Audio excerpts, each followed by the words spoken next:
Hello students, welcome to জাস্ট্রেস teaching class. এখন আমরা ক্লাস 6 এর রায়মার্টিন পাঠ্যপুস্তক 2025 এর বাংলা থেকে মডেল কোশ্চেন পেপার 9 সলভ করব। আজকে তোমাদের 10টাও সলভ করে আপলোড করব, তো অবশ্যই তোমরা চ্যানেলের সঙ্গে থেকো। একের একে কি বলেছে? নিশীথ রাতে জ্যোৎস্না ধারা চাঁদ হতে যায় ঝরে। জ্যোৎস্না ধারা যেখানে ঝরে যায় সেই স্থানটি কি? মধুমতির চরে। আগে সময় পাইনি মায়ের অসুখ, কথাটা বললো নিতাই। তোমার পাঠ্য ধরাতল কবিতায় কবি দুঃখ এবং সুখ শব্দ দুটিকে যে সম্পর্কের বন্ধনের সদৃশ্য দেখিয়েছেন সেটা হলো ভাই বোন। ভগৎ সিং রাত্রিবাস করেছিলেন দক্ষিণ কলকাতার মেসে। হাবুর বিপদ গল্পে সুধীরবাবু ক্লাস নিতেন বাংলা। ননিদা নন্টিক্স প্রয়োগ করার ফলে রূপলী সংঘ আর CCH এর সঙ্গে খেলেনি 11 বছর। কিশোর বিজ্ঞানী কুড়িয়ে তোলে নকশা আঁকা ঝিনু। যুদ্ধ করল প্রতাপাদিত্য। মুখ্য দ্বার মুক্ত করতে যিনি উদয় হলেন বুদ্ধ আত্মা। রোম অলিম্পিকে 100 মিটার সোনা পেতে পারত যে, সে হলো কি? বিষ্ণু। পরীক্ষার ঘর কি তবে একটা চোর পুলিশের খেলা? কথাটা বলেছেন হেডমাস্টার মশাই। নিচের প্রশ্নগুলোর অতি সংক্ষেপে উত্তর দাও। তোমাদের পাঠ্যাংশে পরম বিজ্ঞানী বলতে কাকে বলা হয়েছে? স্যার আইজ্যাক নিউটনকে। মিস্টার প্যাট্রি কে ছিলেন? মিস্টার প্যাট্রি ছিলেন তৎকালীন ব্রিটিশ গোয়েন্দা বিভাগের প্রধান। লাহোর ষড়যন্ত্র মামলায় আসামিদের কোন জেলে বদলি করা হয়? লাহোর সেন্ট্রাল জেলে। গান্ধার হতে জলধি শেষ পর্যন্ত যে অশোকের কীর্তি ছেয়েছিল তাকে তোমার দেশের জাতীয় পতাকায় কিভাবে সম্মান জানানো হয়েছে? এটা তোমার বলা উচিত নয়, আমার দেশ ভারতবর্ষের কথা বলা হয়েছে। তো দেখো, সুধীর বাবুর কপালের ভাঁজ কিসের চিহ্ন? তিনি পয়সান্তর লেখাতে বিশেষ সন্তুষ্ট নন, বা তিনি বিশেষ সন্তুষ্ট নয়, এই চিহ্নটাই ফুটে উঠেছে। এটুকু লিখতে পারে বিশেষ সন্তুষ্ট। যতীন্দ্রনাথ কখন কেন জ্ঞান হারিয়ে ফেলেছিলেন? 1129 খ্রিস্টাব্দে 13 জুলাই বিপ্লবীরা অনশন শুরু করেছিলেন। 20 জুলাই জেল সুপার জোর করে নলের সাহায্যে তাকে দুধ খাওয়ানোর চেষ্টা করলে তার ফুসফুসে দুধ ঢুকে যায়। এখানে হচ্ছে কি, এই যে তার বলতে কি লিখবো? যতীন দাস। এর ফলে তিনি জ্ঞান হারান। এরপর কি রয়েছে? তখন সুধীর বাবুর মাথায় ঘুরছে অদ্ভুত কাণ্ড। কার অদ্ভুত কাণ্ড? কাণ্ডটি কি? 193 পেজ। এটা করে নিও, এখান থেকে এতখানি। পরবর্তী প্রশ্ন কি রয়েছে দেখো। সবার মুখ যখন ম্লান তখন ননিদার মুখে কোনো বিকার ছিল না কেন? 207 পেজ ওপেন করো, দেখো তো। এটা এখানে রয়েছে, এর পাশে এক লাইন, আর পরবর্তী পেজেও রয়েছে, এই এতখানি করবে। নেক্সট, অর্ধজগৎ ভক্তি প্রণত চরণে যার। অর্ধজগৎ বলতে কবি কি বুঝিয়েছেন? কার চরণে তার প্রণত হয়েছে? 153 8 5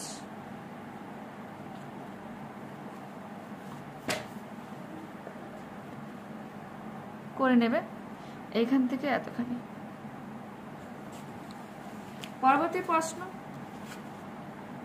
কোথায় গিয়ে আজকে আমি কাটিয়ে দেবো বেলা? কে কোথায় কেন কাটিয়ে দেবে বেলা? 184 পেজ দেখো। এই প্রশ্নটা সম্পূর্ণ তোমাদের নতুন, তাই তো? মানে সেথায় যেতে যে চায় বন্দে আলিমে, এই মানে চ্যাপ্টার থেকে একটাও কিন্তু এখনো পর্যন্ত প্রশ্ন আসেনি। আচ্ছা, প্রশ্ন হচ্ছে কে কাটাবে, কোথায় আর কেন? কে এখানে বলবো যে কবি। যে কবি বন্দে আলিমিয়া কোথায় কাটাতে চেয়েছেন? কি বলবো? মধুমতির চরে কাটাতে চেয়েছে।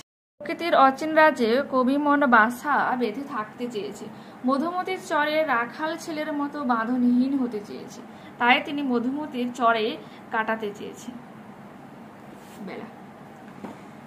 নেক্সট, আমি যেন চলিয়াছি বাহিয়া তরণী, আমি কে? কবিগুরু রবীন্দ্রনাথ ঠাকুর। তরণের শব্দের অর্থ কি? নৌকা। এখানে যেন শব্দটি কেন ব্যবহার করা হয়েছে? 180 পেজে এটা রয়েছে। 180 কোশ্চেন নম্বর 8 1। এখান থেকে এতখানি করবে। এরপর কি রয়েছে? আম্পায়ারকে ঘিরে তর্কাতর্কি শুরু হলো। আম্পায়ারকে ঘিরে তর্কাতর্কি শুরু হয়েছিল কেন? মাঠে চূড়ান্ত অস্থিরতার সময় নুনিদার কেমন ভূমিকা নিলেন? 208 পেজ দেখো।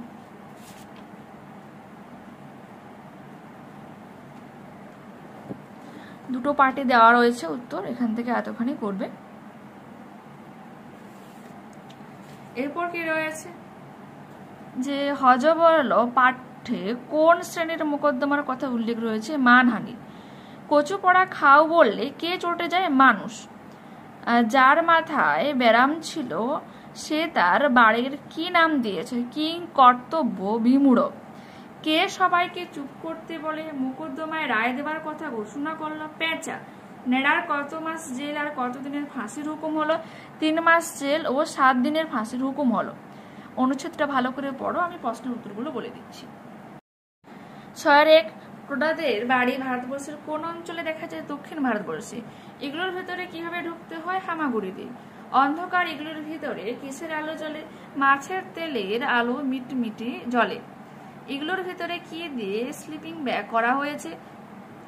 সিলের চামড়া দুটো পিঠো পিঠে সেলাই করে স্লিপিং ব্যাগ করা হয়েছে। এগুলো কথাটির মানে কি? আশ্রয় আর সত্যি সেটা তাই। মানে এগুলি কথাটির অর্থ কি তাহলে? মানে কি? আশ্রয়। ধাতুর সঙ্গে শব্দাংশ জুড়ে কি শব্দ তৈরি হয়? সাধিত শব্দ। এরপর আছে সিদ্ধ ধাতু কাকে বলে? দেখো, সহযোগে সকর্ম ক্রিয়া কাকে বলে বুঝিয়ে দাও।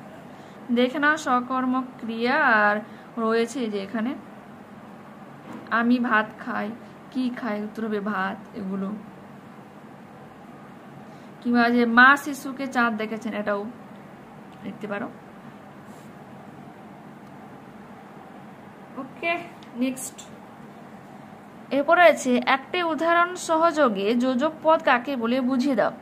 যে সব পদ দুটি শব্দ, বাক্য বা বাক্যাংশকে যুক্ত করে তাদের যোজক পদ বলে। যেমন সে পড়ছে এবং লিখছে, যে এবংটা কি এখানে লিখে দেবে। এখানে এবংটা হলো যোজক। দিনের বেলায় বাবা অফিসে গেলেও এখনো ফিরে আসেনি, বাক্যটিকে জটিল বাক্যে রূপান্তরিত করো। কি লিখবো? যদিও দিনের বেলায় বাবা অফিসে গেলেন তবুও তিনি এখনো ফিরে আসেননি। এরপর এবারে আমের ফলন খারাপ নয়, বাক্যটিতে অস্তুর্থক বাক্যে রূপান্তরিত করো। এবারে আমের ফলন ভালোই হয়েছে। ছেলেটি লেখাপড়ায় ভালো, কিন্তু আরো মনোযোগী হলে পরীক্ষায় প্রথম স্থান অধিকার করত। বাক্যটির কোন অংশের জন্য কি যৌগিক বাক্য বলা হচ্ছে? যে কিন্তু। কারণ কিন্তু যোজক পদ দ্বারা দুটি সাধারণ বাক্য যুক্ত রয়েছে। এরপর রয়েছে আদ্য প্রত্যয়, যেটা রয়েছে তোমার 245 পেজে। উপসর্গ কাকে বলে ওটাই তোমরা লিখবে, কারণ উপসর্গেরই আরেক নাম হচ্ছে আদ্য প্রত্যয়। আর উপসর্গের এখানে উদাহরণ দেখতে পেয়ে যাবে। প্র উপসর্গ দিয়ে প্রদান, প্রশংসা, প্রবল, এগুলো ঠিক আছে। এরপর রয়েছে কি বিদ্যালয়ে দেওয়াল পত্রিকার প্রকাশের অনুমতি চেয়ে প্রধান শিক্ষক মহাশয়ের নিকট চিঠি। দেখো, যে কোনো একটি বিষয় অবলম্বনে অনুচ্ছেদ রচনা করো। স্বামী বিবেকানন্দ। ক্লাস 5-এর বই থেকে দেখাচ্ছি, তোমাদের যদি থেকে থাকে তো সেখান থেকে করে নেবে, না থাকলে তোমাকে একটু মার্ক করে নিতে হবে। দেখে নাও, মানে তুলে নিতে হবে খাতাতে আর কি। দেখে নাও তো করবে এগুলো।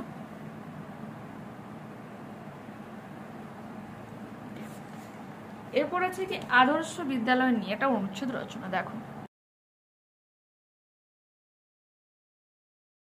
পরবর্তী ক্লাসে আবারও দেখা হচ্ছে। যারা চ্যানেলে নতুন রয়েছে অবশ্যই তোমাদের কাছে রিকোয়েস্ট রাখবো চ্যানেলটিকে সাবস্ক্রাইব করে নেওয়ার জন্য এবং ভিডিওটাকে বন্ধুদের কাছে শেয়ার করে দেওয়ার জন্য।